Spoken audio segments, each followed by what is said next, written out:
या बातमीपत्राचे प्रायोजक आहेत इप्सार कॉलेज कर्जत।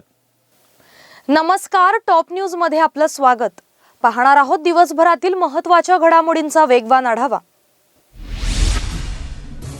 केंद्रीय मंत्री नितीन गडकरी यांच्या प्रयत्नातून महाराष्ट्रातील वर्धा जिल्ह्यात जेनेटिक लाईफ सायन्स फार्मसी कंपनीत रेमडेसिवीर इंजेक्शनचं उत्पादन सुरू झालंय। स्वतः नितीन गडकरी यांनी काल कंपनीत जाऊन उत्पादनाची पाहणी केली आहे। यावेळी त्यांनी यापुढे रेमडेसिवीर विना कोणत्याही रुग्णाचा मृत्यू होणार नसल्याचं मत व्यक्त केलंय। तसंच रेमडेसिवीरचा काळा बाजार बंद होऊन रुग्णांना सरकारी दरात रेमडेसिवीर इंजेक्शन उपलब्ध होईल असंही त्यांनी नमूद केलंय। ते वर्धा येथे बोलत होते। अशोक चव्हाण यांना इतर कायदा कळत नाही किंवा मराठा आरक्षणाच्या बाबतीत ते वेळ पांघरून पेडगावला जात आहेत। ते आता केंद्र सरकारकडे बोट दाखवत आहेत। इतके वर्ष केंद्रात आणि राज्यात काँग्रेसचं सरकार होतं। या काळात त्यांनी मराठा समाजाला आरक्षण का दिलं नाही असा खोचक सवाल भाजपचे प्रदेशाध्यक्ष चंद्रकांत पाटील यांनी अशोक चव्हाण यांना केलाय। केंद्र सरकारनेच मराठा समाजाला लवकरात लवकर आरक्षण द्यावं यासाठी देवेंद्र फडणवीस यांनी मदत करावी असं आवाहन मराठा आरक्षण विषयक उपसमितीचे प्रमुख अशोक चव्हाण यांनी केलंय। अशोक चव्हाण यांच्या याच भूमिकेनंतर चंद्रकांत पाटील यांनी वरील वक्तव्य केलंय। पंढरपूर विधानसभा पोटनिवडणुकीच्या निकालानंतर महाविकास आघाडीत चलबिचल वाढल्याचं दिसून येतंय। नांदेडमधील शिवसेनेचे माजी आमदार सुभाष साबणे भाजपच्या वाटेवर असल्याची चर्चा आहे। नांदेडमधील देगलूरच्या पोटनिवडणुकीचं तिकीट न दिल्यास भाजपचा झेंडा हाती धरण्याचा अप्रत्यक्ष इशारा साबणेंनी दिलाय। नांदेडमधील देगलूर मतदारसंघातील काँग्रेस आमदार रावसाहेब अंतापूरकर यांचं गेल्या महिन्यात कोरोनामुळे निधन झालं। त्यामुळे रिक्त झालेल्या जागेसाठी होणाऱ्या पोटनिवडणुकीचे वेध अनेकांना लागलेत। दरम्यान देगलूरमध्ये पंढरपूरची पुनरावृत्ती टाळायची असेल तर आपल्याला शिवसेनेनं उमेदवारी द्यावी अशी मागणी साबणे यांनी केली आहे। राज्य सरकारकडून लग्न सोहळ्यासाठी 25 जणांची परवानगी दिली असली तरी अनेकांकडून मोठ्या प्रमाणात विवाह सोहळ्यासाठी परवानगी मागितली जाते।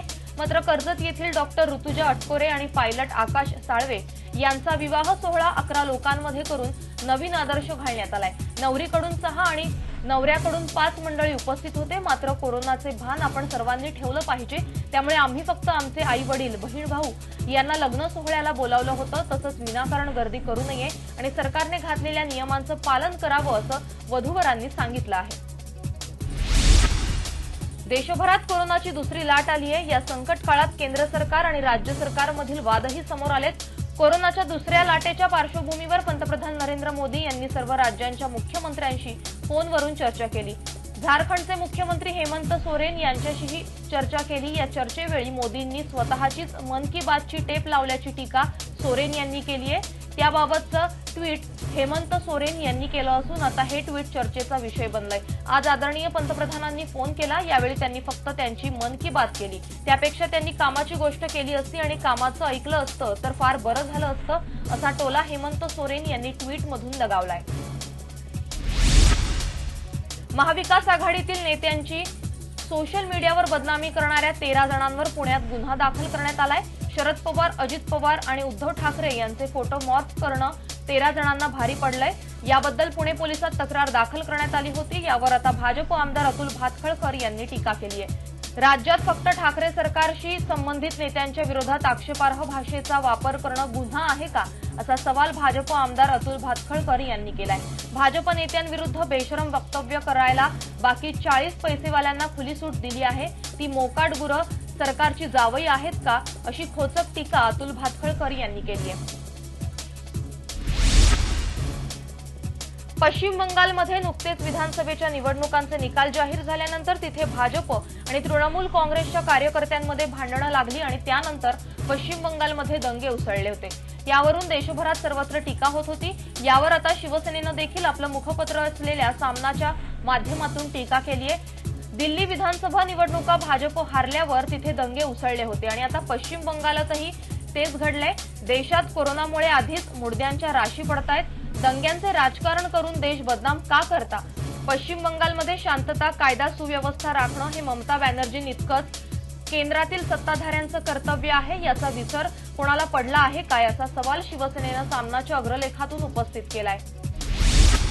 राज्य सरकारनं तयार केलेला मराठा आरक्षणाचा कायदा सर्वोच्च न्यायालयानं रद्द केला। मराठा आरक्षण रद्द करण्याचा निर्णय सर्वोच्च न्यायालयानं जाहीर केल्यानंतर राज्यातील नेते एकमेकांवर राजकीय आरोप प्रत्यारोप करतायत। भाजपचे आमदार नितेश राणे यांनी देखील राज्य सरकारला चांगलंच धारेवर धरले. नितेश राणे यांनी ट्विट करत म्हटलंय की 2 दिवसांअगोदर मराठा आरक्षण रद्द, त्यानंतर गुरुवारी महाराष्ट्र सरकारनं 16,000 पदांसाठी मेगा भरती जाहीर केली. अजून किती थुंकणार आमच्यावर असा सवाल उपस्थित करत सरकारनं जाहीर विष वाटप करावं. या सरकारनं तसा पण मुडदे पाडण्याचा कार्यक्रम हातात घेतलाच आहे, अशी टीका नितेश राणे यांनी केली आहे. तर हा होता दिवसभरातील महत्त्वाच्या घडामोडींचा वेगवान आढावा. अधिक बातम्या आणि ताज्या घडामोडींसाठी आमच्या फेसबुक पेजला आणि वेबसाईटला अवश्य भेट द्या. सविस्तर बातम्यांसाठी आमच्या YouTube चॅनलला सबस्क्राईब करा. पाहत रहा महाराष्ट्र न्यूज 24.